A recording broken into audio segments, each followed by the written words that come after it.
हूं श्रद्धा। आप देख रहे हैं हमारा खास कार्यक्रम सेहतनामा। सर्दियां शुरू हो रही हैं और सर्दियों के शुरू होते ही कभी जुकाम, कभी गले में दर्द, कभी सिर में दर्द, ये सब कुछ शुरू हो जाता है। मौसम चेंज की वजह से भी होता है और कई बार कुछ और वजह भी होती हैं।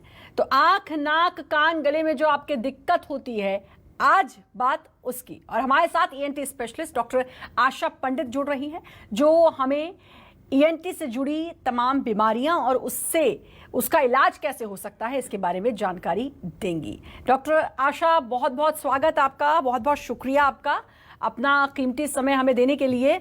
और आप ईएनटी स्पेशलिस्ट हैं और सर्दियां शुरू हो रही हैं और सर्दियों के शुरू होते ही तमाम बीमारियां घर करना शुरू हो जाती हैं।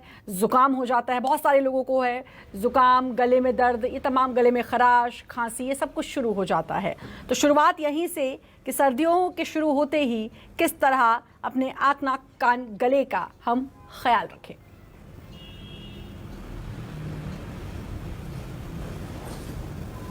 हेलो, नमस्कार मैडम जी। मैं आपको ये बताना चाहूँगी कि मौसम में जब भी बदलाव होता है, गर्मी से सर्दी या सर्दी से गर्मी, तो हमारी जो नाक, कान, गले की जो म्यूकोज़ा है, जो झिल्ली है, वो थोड़ी सेंसिटिव होने की वजह से बहुत जल्दी अफेक्ट होती है। और चूँकि अभी अभी हमारा दीपावली गया है, फेस्टिव ऑफ लाइट गया है, तो एटमॉस्फेयर में हम लोगों ने बहुत क्रैकर्स, पटाखे भी चलाए हैं। और उसके दिवाली की तैयारी के पहले भी साफ़ सफाई इत्यादि में जो धूल के कारण या एयर पॉल्यूशन की वजह से ये इस तरह की जो एलर्जी है वो बहुत कॉमन है। और जो सेंसिटिव पर्सन्स होते हैं, जिनको बहुत जल्दी एलर्जी हो जाती है, उनको इस तरह की बीमारी जल्दी पकड़ लेती है। तो उसके लिए हमें सबसे पहले तो समझना होगा कि जो झिल्ली हमारी है उसको पहले कुछ समय जब मौसम की शुरुआत होती है उसके पहले से थोड़ा सा जो हमारी म्यूकोज़ा है, भले ओरल म्यूकोज़ा हो, मुंह की हो अथवा नोज़ की हो अथवा आई की हो, थोड़ा सा जहाँ एक्सपोजर हो रहा है हमारे एलर्जी का, उसको हम कवर करके रखें। क्योंकि अभी हमारा कोरोना पीरियड ख़त्म नहीं हुआ है, तो अभी बहुत सारे लोग इस तरह का प्रयोग फॉलो भी कर रहे हैं, मास्क लगा के रखे हैं। तो ऐसा मुझे लगता है कि इस समय ये एलर्जी कुछ परसेंटेज लोगों में कमी होगी, क्योंकि बहुत सारे लोग अभी मास्क का उपयोग कर रहे हैं। लेकिन इसके साथ साथ जिनकी सेंसिटिव स्किन है, उनको सफाई का बहुत ध्यान रखना होगा। और जो हम लोग पानी पीने में अगर नॉर्मल में भी, डेली यूज़ में भी गर्म पानी का उपयोग करेंगे, तो ये हमारे लिए इस मौसम में काफ़ी फ़ायदेमंद होगा। जो गर्म पानी पीने से कुछ जो इन्फेक्टेड एलर्जेंस या पॉल्यूशन की वजह से जो पार्टिकल्स हमारे गले में चिपकते हैं, वो ओरल कैविटी से होते हुए पेट में उतर जाते हैं और वो कुछ हद तक हमारी जो एलर्जी है और उस इन्फेक्शन को कम करने में सहायक होते हैं।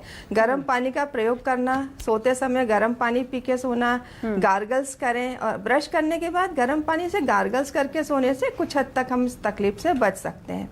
मान लीजिए अगर किसी को कुछ इस तरह का इन्फेक्शन महसूस हो रहा है, तो वो नोज़ में अपने सलाइन ड्रॉप्स या जो हल्के नमक घोल का पानी है उससे नाक को साफ करें, तो उसमें एलर्जी और इन्फेक्शन बहुत हद तक कम होता है और कंजेशन भी कम हो जाता है।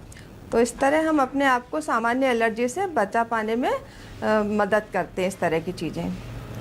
जी जी। गला खराब, जैसा कि मैंने कहा, मौसम के साथ साथ इसके अतिरिक्त, हाँ जी, मौसम के साथ साथ तो डॉक्टर ये होता ही है, गला खराब, सर्दी, जुकाम। और अब मौसम है भी, सर्दी जल्दी हो जाती है जी, और जी। थोड़ी सी भी लापरवाही अगर बरतें, कपड़े ठीक से ना पहने, गर्म कपड़े ढंग से ना पहने जाएं, तो फिर ये चीज़ें हो जाती हैं। लेकिन इसके अलावा भी मैं जानना चाहूँगी, कई बार गले की दिक्कत लोगों को बहुत ज़्यादा हो जाती है, हर कुछ दिन में, या बोलने में तकलीफ, खाना निगलने में तकलीफ उनको हो रही है। ईयर इन्फेक्शन की भी मैं बात करूं, वो भी कई लोगों को बहुत ज़्यादा होता है। कान से पानी बहना, कान में बहुत ज़्यादा दर्द रहना, ये दिक्कत भी होती है। क्या रीजंस हैं इसके पीछे जी, और क्या इसके कुछ सिम्टम्स हैं जो पहले से समझ में आए तो तुरंत डॉक्टर को दिखाया जाए? जी, देखिए, गले की समस्या भी एक आम समस्या है, क्योंकि हम सारा दिन कुछ न कुछ खाते पीते रहते हैं ओरल हाइजीन का हमें बहुत ध्यान रखना ज़रूरी होता है। अगर हमारी ओरल हाइजीन पुअर है, हमारे दांत में कोई इन्फेक्शन है या गले में कोई इन्फेक्शन है, तो वो उस वजह से हमें फीवर भी आ सकता है, गले में दर्द भी बना रह सकता है, बोलने में भी तकलीफ़ हो सकती है और खाना उतारने में, निगलने में भी तकलीफ़ होती है। तो सबसे पहले तो हमें अपनी ओरल हाइजीन पर बहुत ध्यान देना होगा। प्रॉपरली 2 टाइम कम से कम ब्रश करें, और अगर कुछ चिपचिपा खाना हम खा रहे हैं, जैसे चॉकलेट टाइप की जो चीज़ें होती हैं ना जो चिपकती हैं, उसके बाद तुरंत हमें गार्गल्स करना चाहिए।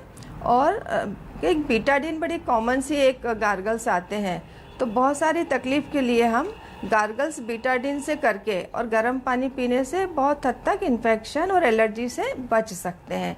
अच्छा, हमेशा कई बार ऐसा लापरवाही से हम लोग एकदम ठंडा पानी या फ्रिज का रखा हुआ इस समय पी लें, कुछ समय बाद तुरंत कुछ गर्म ले लें, तो इस तरह का लेने से भी हमारा जो खान पान है उसकी वजह से भी हम लोग अपने गले को इन्फेक्ट कर लेते हैं।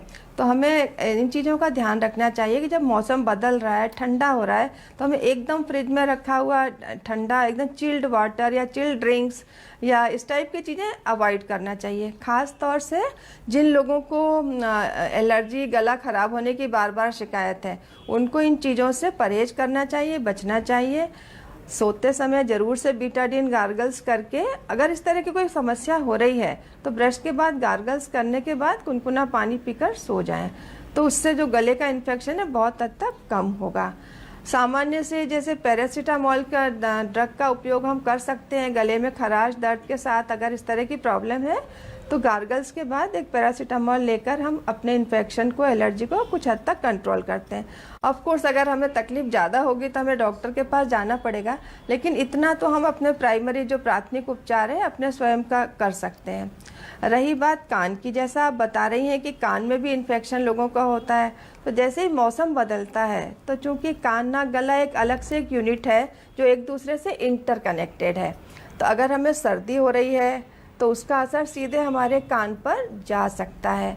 जैसा कि हम देखते हैं कि एलर्जी और ठंड और इन्फेक्शन की वजह से अगर हमें गले में खराश है, नाक में सर्दी है, तो जैसे कान जो हमारा है, उस कान और नाक के बीच में एक ट्यूब होती है जिसके हम यूस्टेशियन ट्यूब कहते हैं। वो हमारे कान के लिए बैलेंसिंग एक पार्ट भी होता है उसका। तो अगर मान लीजिए बहुत ज़्यादा सर्दी हो गई है, बहुत ज़्यादा एलर्जी हो गई है, तो हमारे कान में जो है मिडिल ईयर में फ्लूइड कलेक्शन होकर कान बंद होना, कान में सीटी सरी की आवाज़ होना या कुछ तरह की आवाज़ें आना, ये सब भी हो सकता है।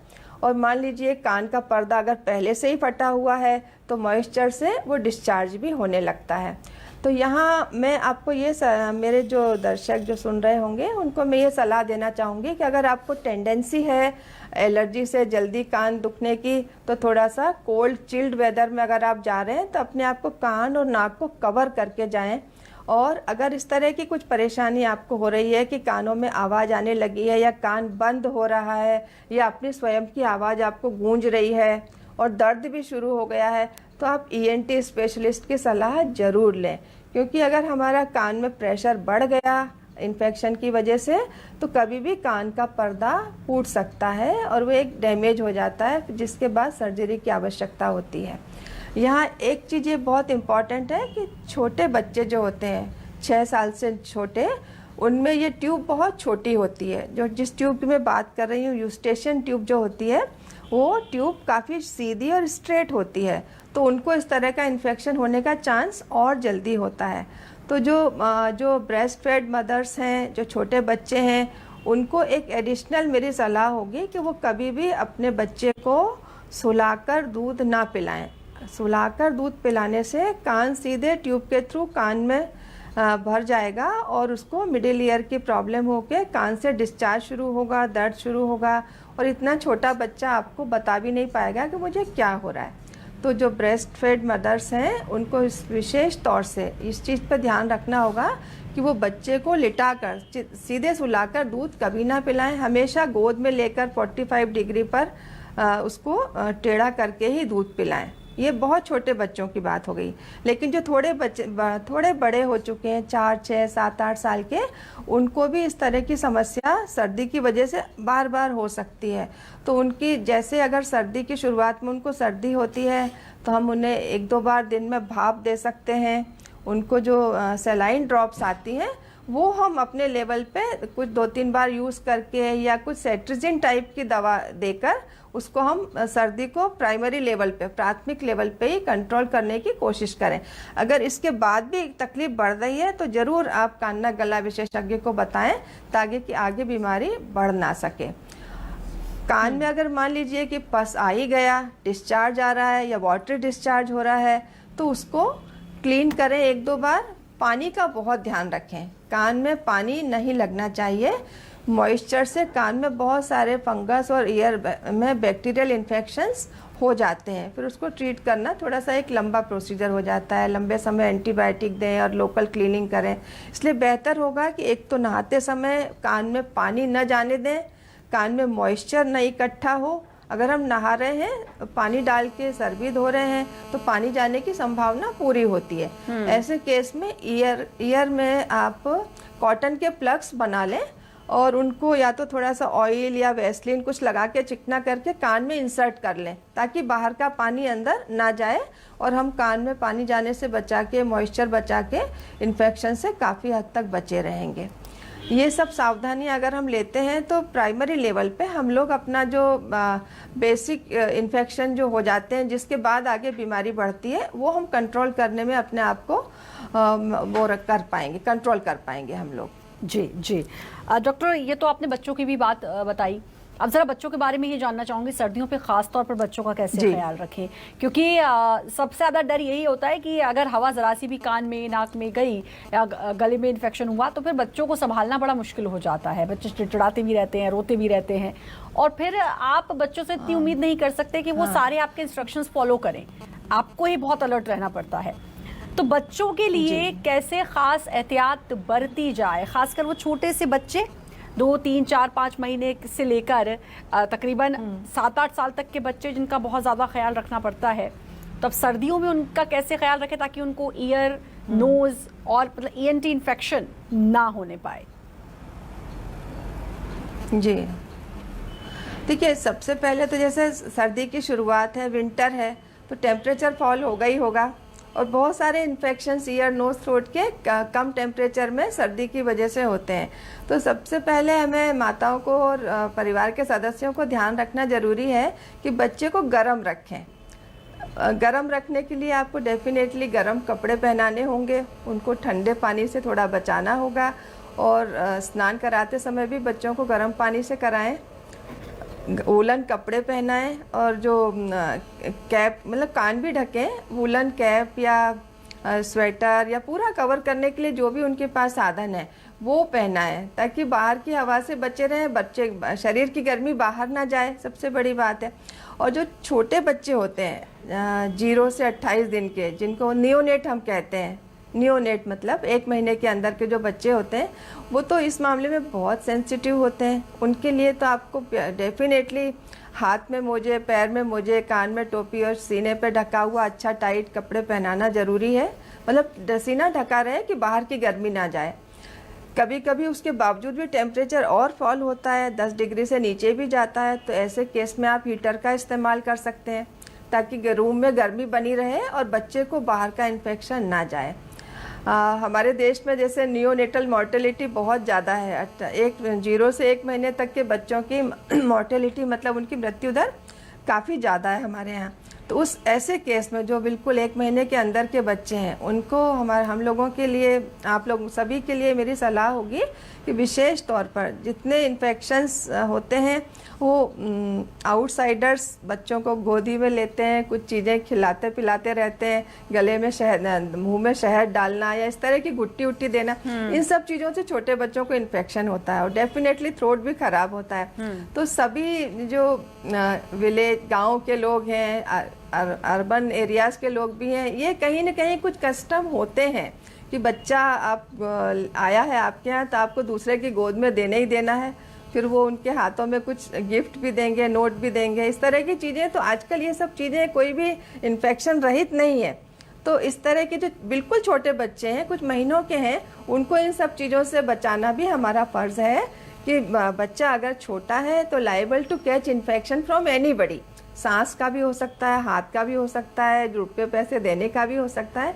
तो इन सब चीज़ों से उनको बचाएं और दूर से ही देखने दें, और अभी तो मास्क लगा के ही रखें, और उसका जो गर्म जो उसका बॉडी टेम्परेचर है उसको मेंटेन करने के लिए गर्म कपड़े पहनाएं हर तरह से ऊपर से नीचे।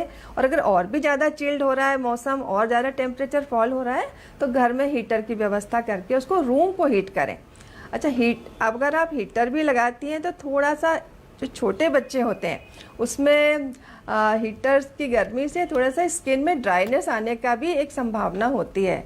तो जो हीटर का उपयोग कर रहे हैं उनको मेरी ये सलाह होगी कि उसके सामने एक बाउल पानी का भर के रखें, ताकि हवा उसमें जो उससे हवा होके पास होगी तो गर्म तो होगी लेकिन मॉइस्चर वाली होगी, तो उससे स्किन ड्राई नहीं होगी, उतनी ड्राइनेस नहीं होगी। तो ये सावधानी बहुत छोटे बच्चों के लिए रखना ज़रूरी है। हम लोग अगर थोड़ा बड़ा बच्चा है, टू व्हीलर पे उसको ले जा रहे हैं, तो टू व्हीलर पे ले जाते समय भी उसको कवर प्रॉपर तरीके से कवर करके कान और पूरा बॉडी फिर ही ले जाएं। इवन हाथ मोजे, हैंड ग्लव्स भी पहना के रखें, पूरा कवर करके ले जाएंगे तो उतना एक्सपोजर नहीं होगा, और जो एलर्जी के साथ इन्फेक्शन होता है उसकी संभावना भी कम होगी। तो ये छोटी छोटी सी बातें हैं लेकिन बहुत ही ज़रूरी हैं ये, और अगर इनका ख्याल रख लिया, महत्वपूर्ण होती हैं। थोड़ी सी नेग्लिजेंस, इनका ख्याल अगर रख लिया तो फिर सर्दी में दिक्कत नहीं आएगी, बल्कि अगर इन बातों को संभाल के रख लिया आजीवन तो फिर कभी दिक्कत नहीं आएगी। तो इसका इसीलिए मैं जानना चाह रही थी कि ये कैसे सर्दियों की शुरुआत कैसे करें, कैसे खुद को प्रिपेयर करें, ताकि जो छोटे छोटे बच्चे उनको भी कुछ ना होने पाए। एक अपना आपने बड़ी अच्छी चीज़ बताई कि आप अगर हीटर रखते हैं कमरे में तो आप फिर एक कटोरे में, एक बोल में पानी भर के रखें ताकि मॉइस्चर भी रहे, ड्राइनेस ना हो। ये मुझे लगता है कि बहुत सारे लोगों को नहीं पता होगी ये चीज़, और ये एक अच्छी टेक्निक है जिसको मुझे लगता है हर कोई फॉलो करेगा। ये तो हो गई छोटे बच्चों की बात, उनका ख्याल रखना सर्दियों में बेहद ज़रूरी है। अब बड़ों की बात भी कर लेते हैं। उन लोगों के लिए जानना चाहूँगी जिनका गला बहुत सेंसिटिव है, जिनका गला दही खाने से ख़राब हो जाता है, जिनका गला एक घूंट ठंडा पानी पीने से तुरंत ख़राब हो जाता है, वो लोग कैसे ख्याल रखें सर्दियों में, या फिर सर्दियाँ ना भी हों अब वो क्या करें? क्योंकि मैंने बहुत सारे लोगों को कहते सुनते देखा है कि नहीं दही तो हमारे लिए जहर है, हम नहीं खा सकते, खट्टा हम नहीं खा सकते, और ये भी देखा है कि वाकई में अगर उन्होंने थोड़ा भी खाया तो अगले दिन गला खराब हो गया, हो जाता है। देखिए, ये कुछ टेंडेंसीज होती हैं। फूड आर्टिकल किसी के कॉन्स्टिट्यूशन को नहीं जमता है, ऐसा कभी कभी होता है। लेकिन मेडिकली अगर हम सोचते हैं तो दही बहुत अच्छी चीज़ है, और अगर फ्रेश दही हम ले रहे हैं उसको बिना ठंडा किए हुए, बहुत खट्टा नहीं है, तो नॉर्मली तकलीफ नहीं होना चाहिए। उसमें मतलब गले के हिसाब से भी बहुत इरिटेंट नहीं है दही में, पर हाँ अगर आप बहुत खट्टा करके ठंडा रख के लेंगे तो हो सकता है परेशानी हो। लेकिन fresh curd is always good for everybody, और अगर आप आदत में ले आते हैं तो उससे प्रॉब्लम नहीं होना चाहिए। कुछ इरिटेंट होते हैं, जैसे बहुत खट्टी चीज़ आपने ले ली तो डेफिनेटली गले में केमिकल इरिटेशन होगा और उसको एलर्जी के साथ इन्फेक्शन होने की संभावना हो सकती है। लेकिन दही तो मैं समझती हूँ दही से तो प्रॉब्लम नहीं होना चाहिए, बशर्ते कि वो फ्रेश हो और चिल्ड ना हो। पर फिर भी अगर होती है और अगर किसी को कॉन्स्टिट्यूशन को नहीं जमता है तो ही और she can very well avoid, पर नॉर्मली नहीं होना चाहिए। अच्छा, दूसरी बात होती है कि एक थ्रोट इन्फेक्शंस, कुछ विटामिन्स वगैरह की कमी की वजह से अगर हमारा जो गले की म्यूकोजा है वो उतनी हेल्दी नहीं है, तब भी इस तरह के इन्फेक्शन होते हैं। तो उसके लिए विटामिन ए और डी जो है आपको डाइट में एडिशनल आपको लेना चाहिए, और ख़ास करके सर्दियों में अपने शरीर में जो गर्मी रिटेन करने वाली चीज़ें हैं, तिल गुड़ है या खजूर है, इस टाइप की चीज़ें लेते रहने से आपके शरीर की गर्मी जो है अंदर से बरकरार रहती है। कुछ विटामिन सप्लीमेंट्स भी जिनको टेंडेंसी है हम बीच में आप कर सकते हैं। कुछ लोग च्यवनप्राश भी ले सकते हैं। इस तरह की चीज़ें लेने से थोड़ा सा आपकी इम्यूनिटी को हम इम्प्रूव कर पाते हैं। इम्यूनिटी इम्प्रूव होती है तो डेफिनेटली इस तरह के जो इन्फेक्शंस हैं वो धीरे धीरे कम होने लगते हैं। तो कुछ विटामिन टाइप के सप्लीमेंट्स आप अपने रोज़मर्रा की उसमें ज़िंदगी में ऐड कर सकते हैं। डॉक्टर एक और चीज़, क्योंकि अभी कोरोना अभी पूरी तरीके से गया भी नहीं है, भले ही वैक्सीन की डोजेज लगवा ली हूँ, लेकिन जी वो समय याद आता है पिछले साल का, उससे पहला वाला समय, पहली और दूसरी लहर का समय, जब कोरोना ने पूरे देश में हाय तौबा मचाई हुई थी। मैं ये जानना चाहूँगी, क्योंकि कोरोना जब था तो सबसे ज़्यादा डर ये था कि गला ख़राब हुआ तो लोग डरने लग गए कि कहीं कोरोना तो नहीं है, सर्दी ज़ुकाम हुआ तो कहीं कोरोना तो नहीं है। तो अब और कैसे एहतियात बरतनी चाहिए, क्योंकि आप ईएनटी स्पेशलिस्ट हैं, तो आपसे मैं जानना चाहूँगी, क्योंकि सबसे पहले गला पकड़ता है कोरोना, तो और कैसे एहतियात बरतें, खाने पीने में क्या कुछ खाएं, क्या कुछ अवॉइड करें?